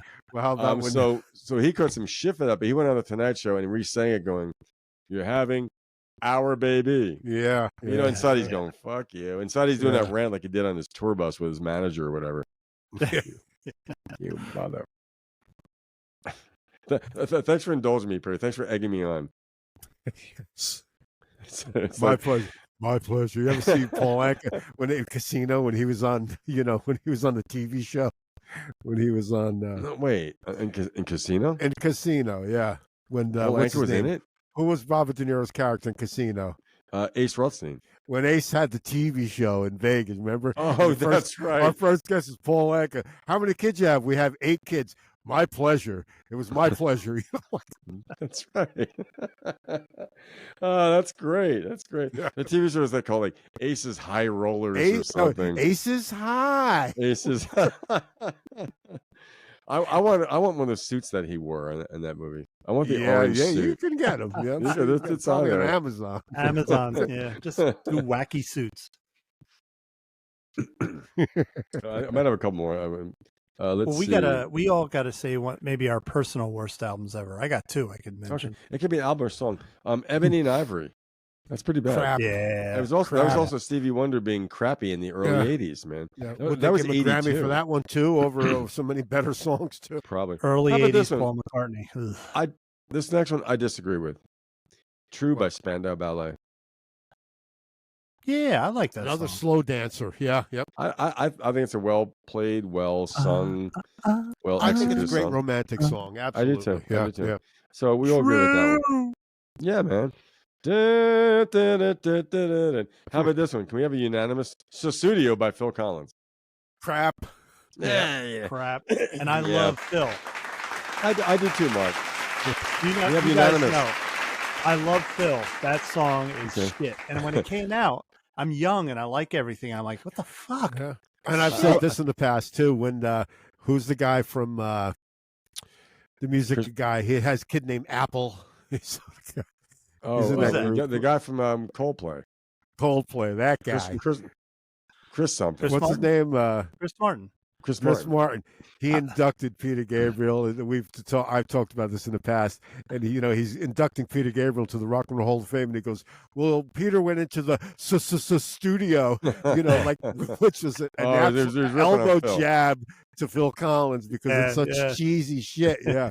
Is that because Phil Collins stole that drum sound? No, because it's such a stupid song. No, it's not even a real drum; it's a drum machine on that song. And that's Lee Sklar on bass. Yeah. Oh yeah, that was his guy. For a long time, right? Yeah. Having Lee Sklar on that track redeems that track. Yeah. Yeah. At that time too, like I love early Phil Collins stuff. Genesis period, I really did like. I like the 80s Genesis. Yeah. Yeah. At that point, I do too. And at that point, I'm like, he's just going for it. He's I'll be right back. I'm going to the fridge, guys. Okay. It was very 80s, you know. We could talk about 80s culture too. Well, I mean, nobody, we should. Yeah. Nobody could write a ballad like Phil. So when he did solo stuff, his ballads are great. Even Against All Odds, I like. Yeah. And he always had musical respect on his solo albums. Like, you know, they were musicians' albums. So as a musician, we liked it. Yeah. But then that whole studio album was a lot of drum machines. He admitted it. He wanted to make a club album. You know, in his autobiography, he said, I didn't want to do real music. I wanted to do some kind of club music. Was that on? Was that on? What was that one? The big album, No Jacket Required. No, it had the red cover. It was after that. Red. Yeah. Oh wait, maybe it might have been. It might have been. It was his last big album though, because after that he really didn't. He stopped having hits. Early 90s. Yeah, it was No Jacket Required. And I also had another song that annoyed me, Take Me Home, because I saw Phil Collins, and when he went into that song, I knew, shit, it's going to be 15 minutes of, yeah. He just stretched that into the longest song. Yeah. I think that video shows why there was a backlash against him. Yeah, he looked like the comfortable millionaire. He's in a hot tub in the back of a limousine. You know, yeah, it was very, very much 80s. I mean, the 80s. You know, we could, like I said, we could talk about 80s culture sometime on the show. Yeah, the ups and downs and how I think it was kind of a gross period in American history as far as shallow materialism, but it spawned a lot. It spawned the alternative rock movement, or helped bring it to its fruition. He hit a creative brick wall because his first solo album was born out of total angst. The guy was really depressed. His second album, he admitted he kind of copied it, but it's still like good songs. And then he did that third album. But by the time he did No Jacket, it's like, okay, Phil, make a hit, you know, and there you go. But the tour behind it was great because I have the DVD of that tour. Years in there where he was the king, man, you know? Yeah. Against All Odds for the movie, Against All Odds, right? Yeah. He won an Oscar, I think. We need a theme song, Phil. Can you write it? And he did it on a piano. That's a great, yeah. He acted in the movie Buster. Yep. He was in Miami Vice. Mm-hmm. The thing is, he grew a beard across the Atlantic to play with Led Zeppelin on Live Aid on the Concorde. So he had that thing where his ubiquity is what undid him. You know, you're everywhere. He's photobombing. He was like photobombing, but not photobombing because he was just everywhere. Yeah. And you guys want to play a game? Do you? Can I name a couple more shitty songs? Oh, and I got a couple more personal shitty songs and albums. We Built the City by the Starship. Oh, right? Yeah. Shite. No question there. I agree. I'm 100% wholeheartedly. Now, here's my vote. If shite. I'm sure the Airplane and the Starship are in the Rock and Roll Hall of Fame. Take them out for this. Put them in the Rock and Roll Hall of Fame penalty box. Put them in the Milli Vanilli section for that. Let's go purgatory. For writing this, what they have to do is they have to be in a room of diarrhea up to their necks while people are throwing buckets of mucus at them. The thing is, do you duck? Do you duck? And wasn't there a famous writer who was involved in that, like Bernie Taupin or something like that? And that's something to do with that song. Jack Tempchin. We're going to find out right now. Let's see. It was written by English musicians Martin Page and Bernie Taupin. Perry. Yep.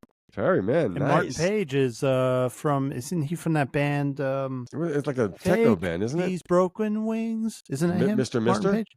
I think so. Huh. Let's find out.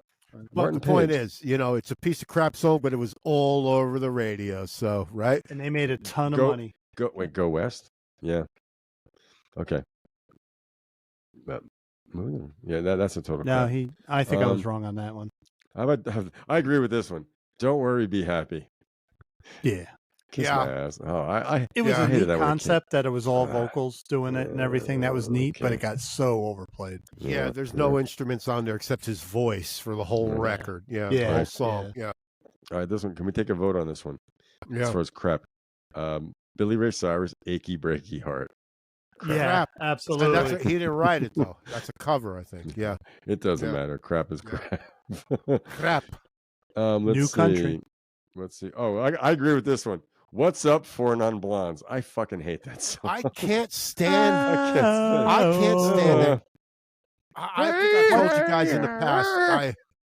What's going on? That is just awful. That's one of the worst songs. And I think Lori Perry was And I think I told you, what's she going to do? Kick my ass or something? You know? And one of you guys said, probably could. That was when Mark called your string of angry episodes.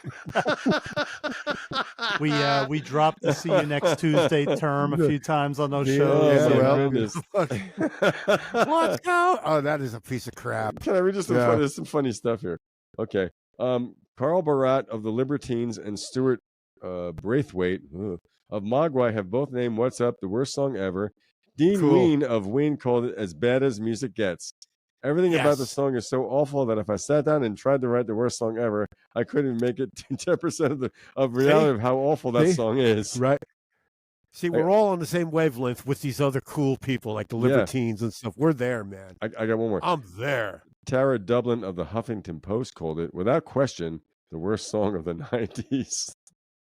That's rough stuff, man. I agree. Now, I like just the name of this one. I never heard it. It's Mr. Blobby by Mr. Blobby. The self-titled Christmas release. Okay. Barbie Girl by Aqua. I'm a Barbie girl. Crap. Crappity crap. Nookie by Limp Bizkit. Crap. Don't know it. Let's see. Limp Bizkit. Anything by Limp Bizkit sucks. Or Nickelback. Because Limp Bizkit, that fucking Fred Durst, he pisses me off. He's like a little Axl Rose. All he wants to do is make trouble. He has nothing positive. Chucklehead. You make it sound like he started a riot at Woodstock or something. Yeah, right. He did start a riot at Woodstock. Yeah. He's like the squat little punk douchebag. Yeah, you know what I mean? I put him up there with the guy, the Stained, that band. This is a pseudo punk. Yeah. How about this one? Who Let the Dogs Out by the Baja Man? That's crap. It's a novelty anthem. Yeah. Big Yellow Taxi with the Counting Crows version. I hate that. Yeah. It's terrible. I never knew it was. And this one made another person's list. You're Beautiful by James Blunt. Let's see. Who I thought was Rod Stewart when I first heard it. Rockstar by Nickelback. Anything by Nickelback. Let's say any shit we can read about them. The Guardians' Peter Robinson called Rockstar the worst thing of all time. It's cool. SHT. Nothing can get worse, exactly. It was listed at number 2 in BuzzFeed's list of the 30 worst songs ever written, with Ryan Broderick opining, Rockstar is the most unequivocally terrible song of their catalog. If aliens came to Earth and asked why everyone hates Nickelback so much, this song would be a perfect explanation. Let's see. Things I can recognize here. I'm almost done here. That's it. That's all I got. All right, I gotta hit the head. Cool. I gotta hit the head, so I'm gonna say my 3. These are what the albums you think are albums the worst? that I would consider some of the worst ever. I know there's tons of them because when you buy albums, when I was young, I would buy albums, and even a shitty album, I'd be like, "This is good," because you're in your youth. So an album that stands out to me. Do you remember an album called "Tight Shoes" by Foghat? It had 2 sneakers on the cover. I remember the cover. Shit. Really? And years later, I put that vinyl on, and I tried to replay it. It's one of the worst albums ever made. What were they thinking? What were they thinking? But they were trying to be. Foghat were trying to be new wave. It came out in '81, so they wanted to be a new wave band. Foghat are a blues rock band, you know. Do you remember their pop hit? Fool for the City. No, Third Time Lucky. Yes. First time. It's a good song. Yeah. That was like '79, I think. And then they went new wave. Pop hit by they tried to be new wave, and then it destroyed them. And it was like that album. I'm like 12 years old, liking everything I hear, and I bought it in Music Merchant, $3.99. I should have known it was $3.99. I put it on. I'm like, skip this song. For our friends and podcast listeners and our 28 subscribers now, Foghat, they were a good live band. We talked about them as being a perennial opening act. Yeah. Because I saw them open up for BOC twice. Yeah. Savoy Brown, opening act. Opening act. Mentioned them. Good bands, good solid rock and roll bands. But yes, BOC again. Okay. My next album that was total shit, Gene Simmons' solo album of the 4 Kiss solo albums. World Without I hated Heroes. it when I heard it. Blah blah blah blah blah blah blah blah blah. Is it Mark? Is it true that he wrote "A World Without Heroes is like a world without sun"? I don't know, but that's one of his songs that I'm okay with. Believe it or not, It was okay, you know. I thought that clip. That's all I ever heard. I thought that clip was okay. Actually, yeah. Other world without heroes. They were on Solid Gold playing it too. Yeah. Jeez. Jeff Beck Flash.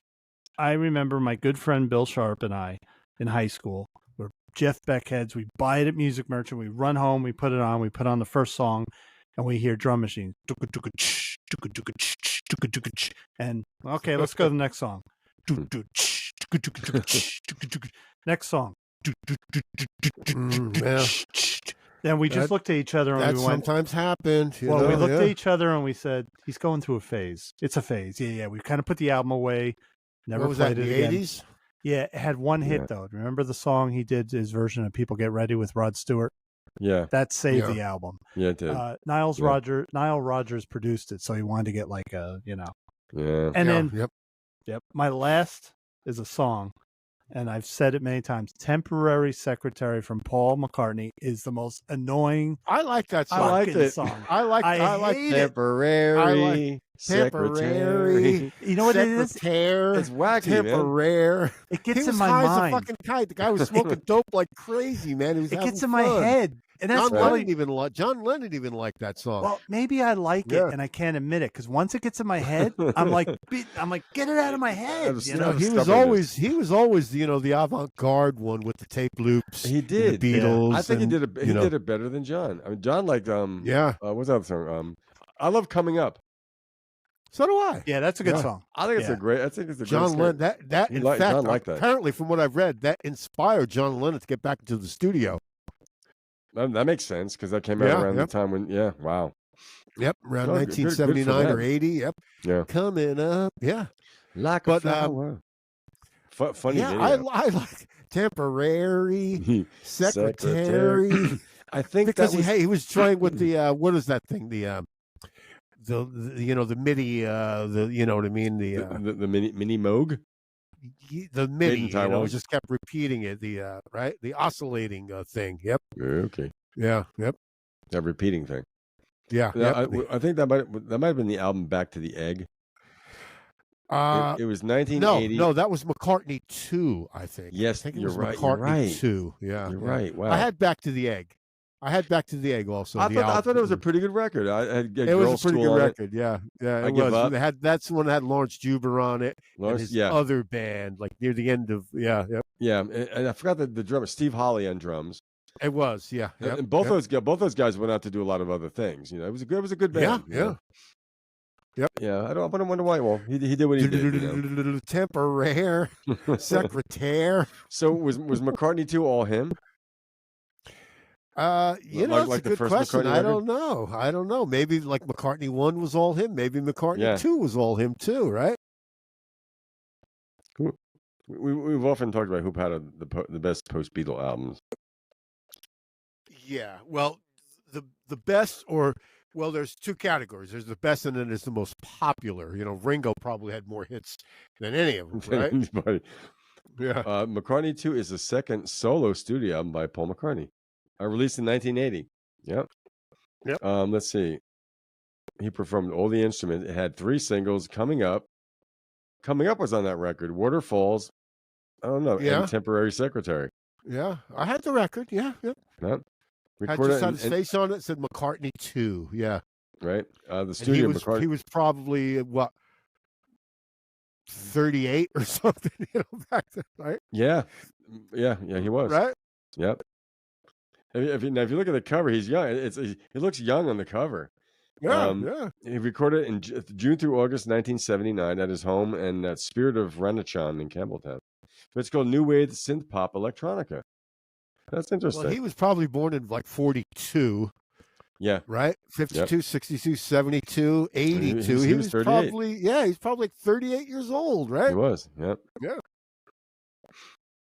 Very cool, man. That's Young Brothers standards.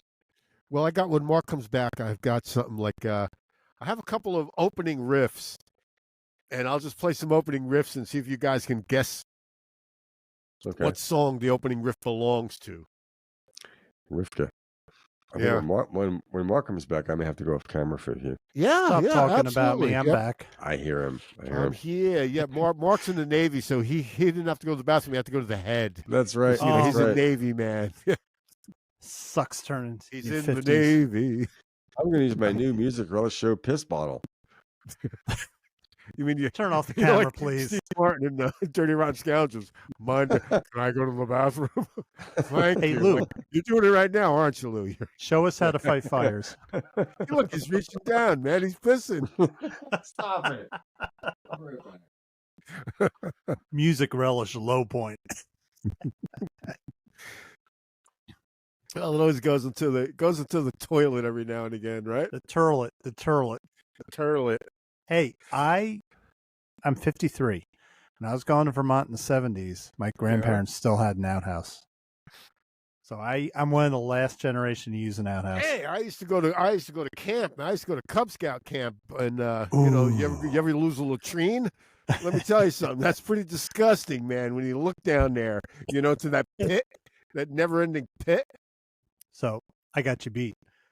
Saugerties Woodstock '94, the first post, the first one, the first post Woodstock. Yeah, I used the porta potties, and I'll tell you, no joking, the poop was piled above the rim. Oh no, well you got to have. Yeah, I mean, I was at one recently at a farm where we were at a sunflower festival, and they were nice. They were clean. They were yep. I was at Cirque du Soleil. See all the blue liquid in there. Yeah. I went to Cirque du Soleil, and they had it in the parking lot of Citi Field where the Mets play in Queens. They rented, and there was a porta potty, and I went in. They actually had like a drink holder on the side, far away, not like the ones we grew up with. But when I was a scout and we were at Camp Ahika in New Jersey, it's like, oh boy, that latrine, man. Like, what? Somebody should pour some diesel fuel in there, man, and light this shit up. Yeah, you would have had an explosion, man. Wow. Hey, I survived Camp Koinonia, so yeah, I wear that proudly. Oh yeah, you went to that Christian camp, right? Yeah. But we did have bathrooms. The only thing is, if you went in the bathroom, you got beat up. So oh well. Yeah. Camp. I used to go to Camp Ahika. It was I was a Cub Scout, and then I left the Scouts at a tenderfoot because I wanted to play guitar. The Scouts were no longer interesting to me. I wanted to be a guitar player. That was tenderfoot the first level? Tenderfoot was the entry level of the Boy Scouts, yeah. Okay. Yep. I work with a guy who is 58 years old, and he's a Eagle Scout. He's still in the Scouts. Yeah. But I got to tell you, I mean, I was, I think, 12 years old, and we're at Camp Ahika. And kids are babies, man. So what they used to do was you take your shoes off. Yeah. And they'd put marshmallows on the floor, and they'd make it sound like you're stepping on salamanders and all these things. And then they would take like an electric razor and put the plastic cap on it, and they make it sound like you're shaving your head. And guys were fucking crying, man. Like not me, man. I was like, none of that bothered me. But like these kids are crying because they're making believe they're shaving your head with an electric razor, and it's got the plastic cap on it, and they're crying, man. Think about it, though. Holy shit! There's kids at 18 that can't handle college going away. So 12 years old, you can have a lot of kids that can't handle being away from home. Man, Yeah. But I remember, though, I had the radio, though, in my bunk where I had my sleeping bag. I had my little portable radio, and I heard, "Oh, Candida, we could make it," all these songs on the radio. Yep, yeah. And you knew this wasn't for me. Music was for me. That's it, Yeah. Yep. Oh, yeah. Yeah, absolutely. Yep. In fact, I took one guitar lesson when I was about 13 years old. One lesson. Me too. And the guy wanted to make me play like the note for note, like Mary Had a Little Lamb, ding, ding, ding, ding, ding, ding, ding, like, and I said, that was it. After that, that was it. And I learned how to play by myself, man, and started writing songs, and like, yeah. I'm not gonna read and note for note. D. See, that's why that ain't me, man. I'll tell you, that's why I'm a jazz buff, but that's why I never was able to play jazz because I wasn't willing to go through all that. If you're going to play jazz, you got to go through all the lessons, learn the rules to break them. I never had the patience for that. I learned on my own. So unless you're a drummer, yeah, right, you could do your own thing. Unless you're a drummer, a bummer drummer. It's jazzy. You're jazzy, man. Yeah, you're jazzy, man. How about this? How about I play a couple of riffs and you guys tell me what opening riff this song belongs to? Okay. Okay, you dog. Some are you'll probably get every single one of them, but it might be fun anyway. Okay. Happy birthday, Bruce Springsteen. Happy birthday, Boss Springsteen. 73 years old. Let's listen to this. Let's see what happens. Ooh. Heart of Gold. Hang on. Oh, sorry.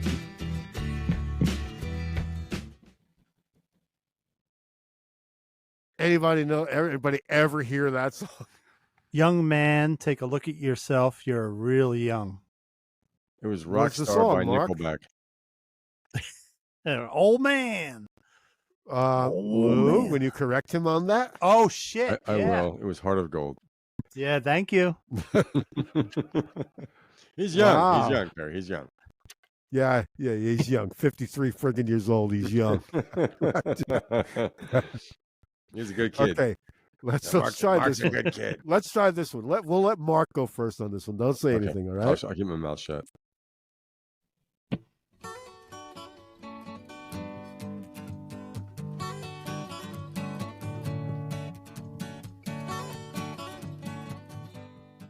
Oh, yeah, that was the theme to the great SNL skit, The Californians, yeah. And it was also Ventura Highway. Okay, he's got it. He got one, right? Nice. That was Ventura Highway. With the opening lines, chewing on a piece of ass, walking down the road. All right, let's try this one, okay?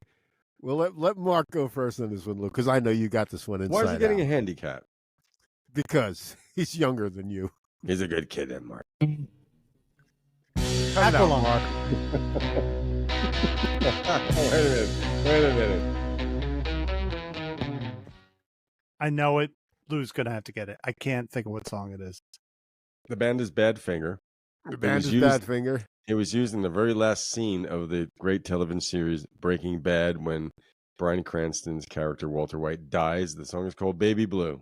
Baby Blue. You got it. Baby Blue, Yep. yeah. Baby Blue. All right. How about this one? Shit's fucked up. Mark? Yep.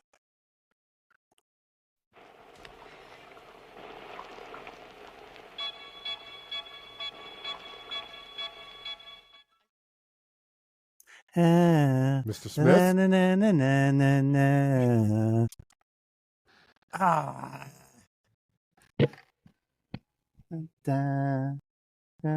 Lou, take a shot at it. The band is the Cowsills. The song's called Flower Girl. Oh, I was wrong. All right, I love the Flower Girl. Yeah. You got the song right. The song is called like "The Rain, the Park," and the other things or something. That's right. That's right. I love the Flower Girl. Yeah, so it's the same song. You're right on. Yep. What song am I thinking of? Like, stop and say hello.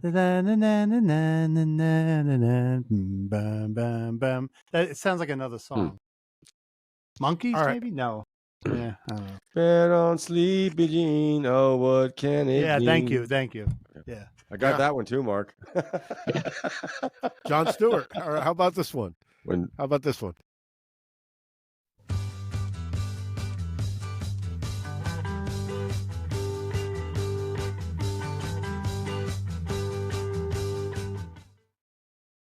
Mark? Shit. You want to hear it again? Stump me. Ah. Hang on, I'll give it to you again.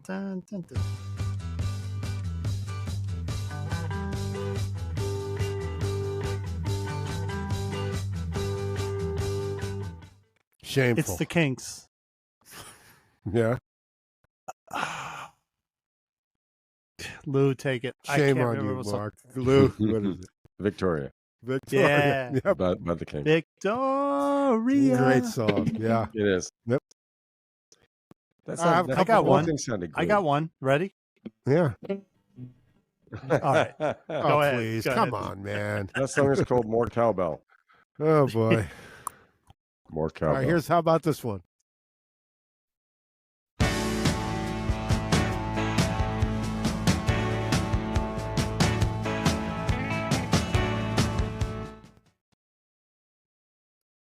Running on Empty, Jackson Browne.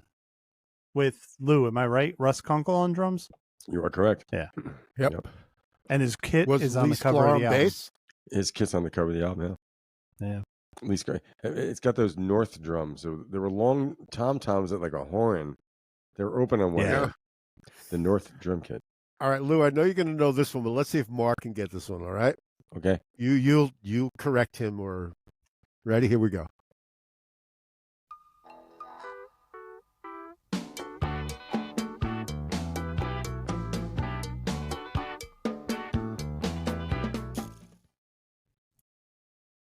Mark?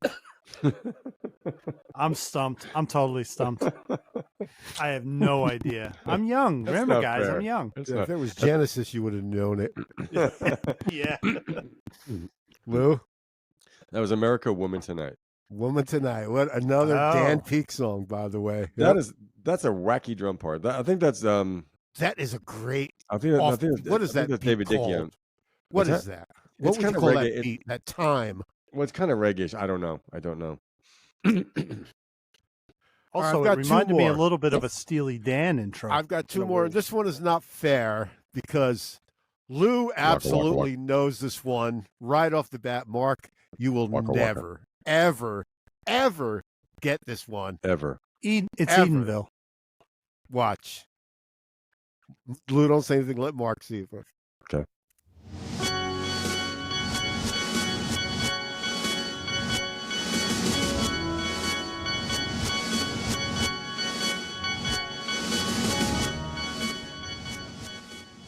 You're right. I have no what the fuck it is. It's backwards. Sugar. That's the Archies? Sugar. No Sugar Tonight? Bob Mould Sugar. Hoover Dam. Standing on the edge of the... That's the beginning of Hoover Dam? That's the intro to Hoover Dam. Yeah.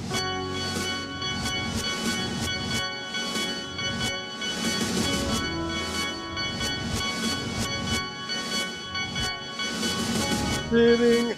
Yeah, then it goes standing on the edge of the Hoover I def protest Dam. because that's like me putting a zebra riff in. All right, come on, guys. One more. I have one more, and you guys will never, ever get this one. Ever. This is how great it is. Did I just say that? No. Take that back.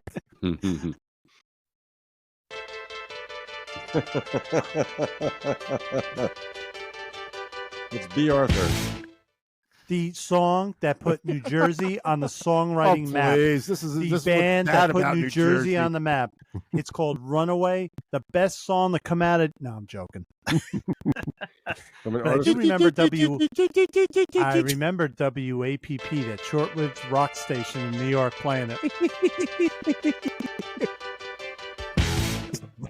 Was that what's his name? Talk about the social lives. But who was that guy? Was that Richie Zambuca? Richie Zambora? Zambuca. Yeah. Wait, did he play on Run? He might not have played on Runaway. I don't know. Fact, I don't know. Wait. I don't. You're right. You're right. Tiki Torches did though. Right? I don't know if it's even Tiki Torches. I don't think it's Tiki Torches on drums. Who was that keyboard player? David John Bryan. St. Such or something. Yeah, no, that was the bass player. That was bass player. Oh. No, but you're right. When he did that first album, it was mostly studio musicians, and he was getting time in with his Bon Jovi relative. His uncle. Yeah. Yep. Social lives. I look like an old lesbian. I look like B. Arthur. Now there's some little memes going around with him next to B. Arthur from the Golden Girls saying Bon Jovi. Well, he looks like an old lesbian. They say. That's what Scott McLean says. Yeah, I know he did. Well, that's where it started. If I show a picture, what does this picture remind you of? What do you think this is? Note to audio listeners: we're looking at milk crates, and I think of vinyl. Milk crates and turntables. Where's the turntable? I think this is the part off camera that you don't see at Scott's place in his studio. I think that's what you don't see. And I want to remind everybody, first of all, two things. Scott is a really nice guy. We confirmed that on the last show. But it's a fake picture because how come the milk crates at the bottom don't have records sticking up? They knew they would get ruined by the weight. Did you notice that? I don't know what you're talking about. Look again. The ones at the bottom are empty. What are you talking about? Oh, I see. They're empty milk crates down there so they don't get smashed. I see a vinyl without a sleeve. Oh, criminal to be up against the side of the milk crate. Oh. I think of milk. And the smell of milk in elementary school. I won't say my elementary school. Elementary. I love the smell of milk in the morning. Perry, weren't we supposed to listen to a clip of music? Didn't we? We listen to America? Didn't we? No, we didn't. Yes, we did. We did not. Dude. Louis D. Dementia. Deuteronomy. What are you talking about? Hey, you know what? Was that an hour ago? That was an hour ago. Hey, guys, I have one quick thing to say. Yeah. We listened to the whole thing, did we? Yeah, brah. I'm going to rewind. Let's get the show back. Brah. Life goes on. Let's get the show back on track. Why? Well, we're nearing the end, I think. We're closing in on 2 hours. I just want to mention that the Farm Aid was this week. And Bob Dylan made a surprise appearance with a Telecaster. He didn't play piano. 3 songs with the Heartbreakers. It was Bob Dylan and the Heartbreakers, and he played Maggie's Farm, Positively 4th Street, and The Ballad of a Thin Man. And he had Mike Campbell, Ben Montench, and Steve Ferrone backing him up. It was rough. Bob wasn't even trying to hit the right notes at times. Like when he did Maggie's Farm was the roughest. He was just hitting random chords. Like they were doing the chords. He's going like this.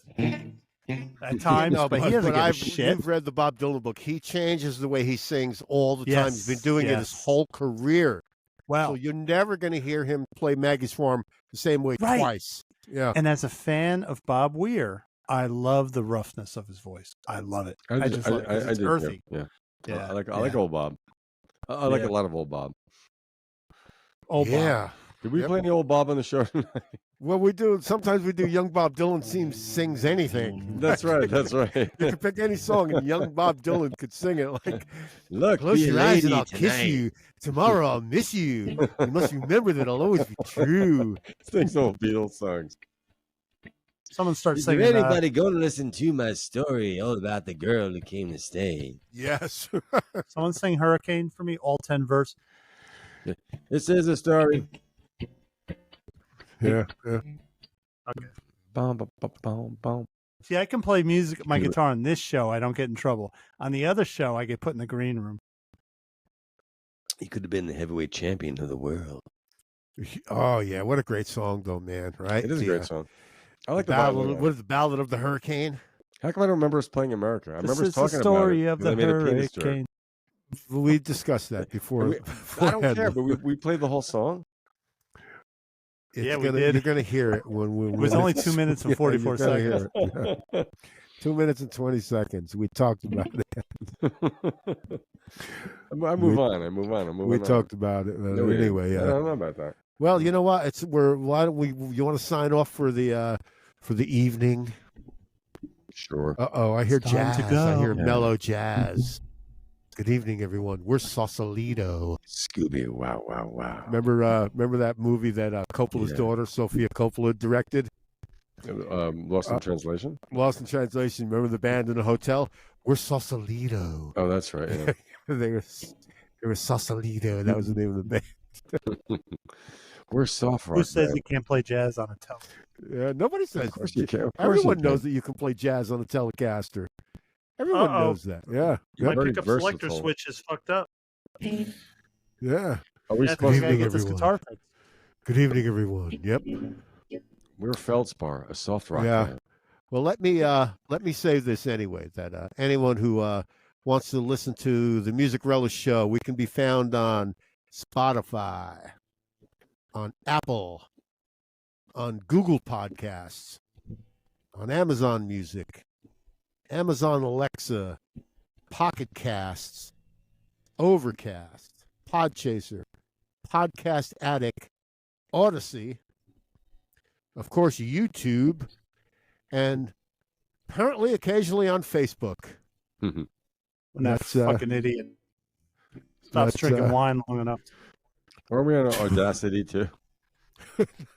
No, Mark uses Audacity to tighten up some of the old shows that we do. Mark, could you slow them down? Welcome to 44th episode. No, I think he can't. I think he can control. Yes, I can. I could. I think he can control. Well, anyway, thanks to new subs, because I think there's another one, Lou. Didn't you say there's another new sub somewhere? Yes, we now have 28 subsubscribers. 28 subs. All right. Whoever you are, thank you. I could eat 28 subs. if they're the short ones from Subway, right? The 6-incher. Yeah. And Music Relish Show. If you like it, you can comment, you can subscribe. Please subscribe. Do whatever you need to do. Yep. And I'd like to see a credit to Lou and Perry for the end theme. I didn't write it. Because they wrote it. I didn't know it. I wrote it, but we all played it. Yeah. You wrote it, Perry. You get credit. I produced it.